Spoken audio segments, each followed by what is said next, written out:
వచ్చే పార్లమెంట్ ఎన్నికల్లో కాంగ్రెస్ టికెట్ కోసం దరఖాస్తుల స్వీకరణ గడువు ముగిసింది. తెలంగాణలోని 17 పార్లమెంటు స్థానాలకు గాను 300కు పైగా అభ్యర్థులు దరఖాస్తు చేసుకున్నారు. నిన్నటి వరకు 140 దరఖాస్తులు రాగా చివరి రోజైన ఇవాళ 160కి పైగా అభ్యర్థులు దరఖాస్తు చేసుకున్నారు. అటు ఖమ్మం పార్లమెంటు స్థానం కోసం తీవ్ర పోటీ నెలకొంది. రిజర్వ్ స్థానాల్లో కూడా ఎక్కువ మంది దరఖాస్తులు అందజేశారు. వచ్చిన దరఖాస్తులను పరిశీలించి కేంద్ర ఎలక్షన్ కమిటీకి టీపీసీసీ పంపనుంది. ఫిబ్రవరి 2వ వారంలో దరఖాస్తులను పరిశీలించి రేసు గుర్రాలను సెంట్రల్ ఎలక్షన్ కమిటీ ఎంపిక చేయనుంది.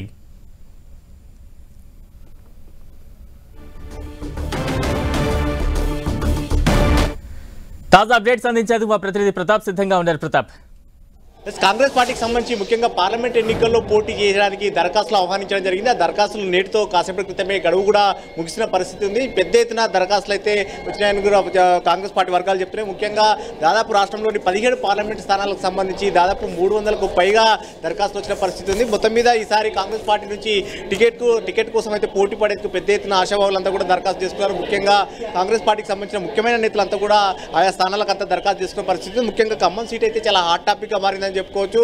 కాసేపటి క్రితమే గాంధీ భవన్ కు పెద్ద ఎత్తున డిప్యూటీ సీఎం బట్టి విక్రమార్క భార్య నందిని తమ అనుచరులతోటి అంత గాంధీ భవన్ కు పెద్ద ఎత్తున రావడం జరిగింది. మరోసారి కూడా దరఖాస్తు చేసుకోవడం జరిగింది. 2 రోజుల క్రితం ఒకసారి దరఖాస్తు చేసుకున్న నేపథ్యంలో మరోసారి ఈ రోజు కూడా దరఖాస్తు చేసుకుని అనుచరులంతా కూడా బ్యాండ్ మేళ టపాకాయలు కాల్స్తూ కూడా అంటే హంగామా నేతలంతా కూడా హంగామా చేసిన పరిస్థితి. మొత్తం మీద ఖమ్మం చూసినట్టయితే బట్టి విక్రమార్క భార్య నందినితో పాటు మరో మంత్రి పొంగులేటి శ్రీనివాస్ రెడ్డి సోదరుడు ప్రసాద్ రెడ్డి కానీ, అదేవిధంగా మాజీ కేంద్ర మంత్రి రేణుకా చౌదరి, అదేవిధంగా వి హనుమంతరావు ముఖ్యమైన నేతలంతా కూడా దరఖాస్తు చేసుకున్నారు. ఇక్కడ ఎవరికి ఇస్తారనేది కూడా ఆ టాపిక్గా చూడాల్సి ఉంటుంది. మరోవైపు ఇక్కడ నుంచి సోనియా గాంధీ కూడా పోటీ చేయించాలని చెప్పేసి గతంలో ప్రతిపాదన చేసినప్పటికీ ఇప్పుడైతే ముఖ్యమైన నేతలంతా కూడా ఆ స్థానానికి అయితే దరఖాస్తు చేసుకునే పరిస్థితి ఉంది. మల్కాజ్గిరికి కూడా పెద్ద ఎత్తున దరఖాస్తు చేసుకున్నారు. ఇది గత ఎన్నికల్లో పీసీసీ చీఫ్గా సీఎం రేవంత్ రెడ్డి పోటీ చేసి గెలుపొందారు కాబట్టి ఈసారి కూడా ఆ సీటు కోసం పెద్ద ఎత్తున దరఖాస్తు చేసుకున్నారు. కాంగ్రెస్ పార్టీకి వేవ్ ఉంటుంది కాబట్టి ఖచ్చితంగా గెలుస్తామని చెప్పేసి భావిస్తున్నారు. కాబట్టి అందులో భాగంగా పెద్ద ఎత్తున నేతలంతా కూడా దరఖాస్తు చేసుకున్నారు.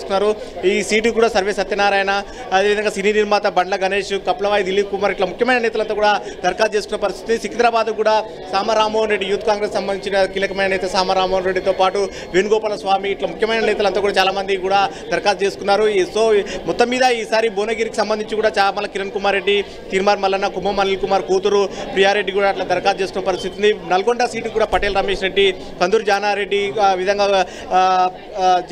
వారి కుమారుడు రఘువీర్ రెడ్డి కూడా దరఖాస్తు చేసుకున్నారు. అదేవిధంగా నార్కర్నూలుకు సంబంధించి మల్లు రవి, చారగొండ వెంకటేష్, సంపత్ కుమార్ ఇట్లా ముఖ్యమైన నేతలంతా కూడా ఆయా సీట్లకంతా కూడా దరఖాస్తు చేసుకుని మొత్తం మీద రిజర్వ్ స్థానాలు ముఖ్యంగా ఏవైతే చెప్పండి ప్రథమ అంటే టికెట్ ఆశిస్తున్న వారి సంఖ్య పెద్ద ఎత్తున కనిపిస్తూ ఉంది.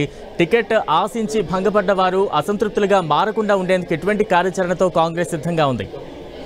వాస్తవానికి ఇదంతా కూడా ప్రాసెస్ కాంగ్రెస్ పార్టీలో ఒక విధానం అన్నట్లు. టికెట్ ఎంపికకు సంబంధించి మొదటగా దరఖాస్తు ప్రక్రియ అనేది ఒకటి ఉంటుంది. దరఖాస్తు చేసుకున్న వారంతా కూడా ఎవరైతే టికెట్ అంటే పోటీలు ఎన్నికల్లో పోటీగా నిలవాలనుకుంటున్నారో వారందరూ కూడా దరఖాస్తు చేసుకోవాలని ఒక నిబంధన కాంగ్రెస్ పార్టీకి ఉంది కాబట్టి వారంతా కూడా దరఖాస్తు చేసుకోవాలని సూచించారు. అందులో భాగంగానే జనరల్ కేటగిరీ స్థానాలకు 50,000 రూపాయల రుసుము పెట్టారు. అదేవిధంగా ఎస్టీ రిజర్వ్ స్థానాలకు సంబంధించి 25,000 రూపాయలను డీడీ రూపంలో చెల్లించాలని చెప్పారు. ఇదంతా దరఖాస్తు చేసుకున్న తర్వాత ఈ ప్రాసెస్ ముగిసిన తర్వాత నెక్స్ట్ లెవెల్కి సంబంధించి ఏఐసీసీ తరఫున ఒక కమిటీ వేయడం జరిగింది. హరీష్ చౌదరి నేతృత్వంలో ఒక కమిటీ వేయడం జరిగింది. ఈ కమిటీ ఏం చేస్తుందంటే ఫస్ట్ ఆఫ్ ఆల్ ఇవైతే దాదాపుగా 300 వరకు వచ్చిన దరఖాస్తులు అవుతున్నాయి వాటిని అన్నింటి కూడా పరిశీలిస్తుంది.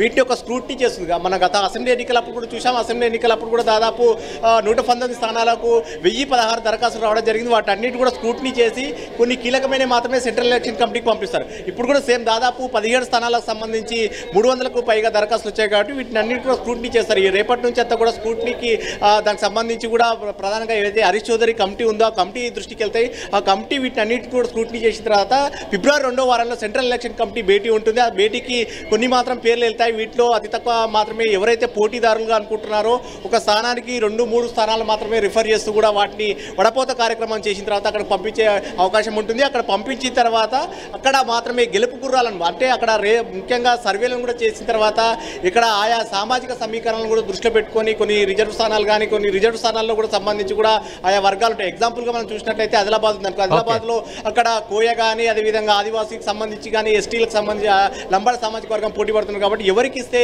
గెలుపు ఈజీగా ఉంటుందనే అంశాలను పరిగణలోకి తీసుకుని ఆయా సర్వేలను దృష్టిలో పెట్టుకుని ఎంపిక ప్రాసెస్ ఉండే అవకాశం ఉంటుంది కాబట్టి సో మొత్తం మీద ఈ ప్రాసెస్ అంతా కూడా ఇప్పుడు దరఖాస్తుల పర్వం ముగిసింది కాబట్టి నెక్స్ట్ లెవెల్లో వడపోత కార్యక్రమం ఉంటుందని చెప్పొచ్చు. Right, thank you Pratap.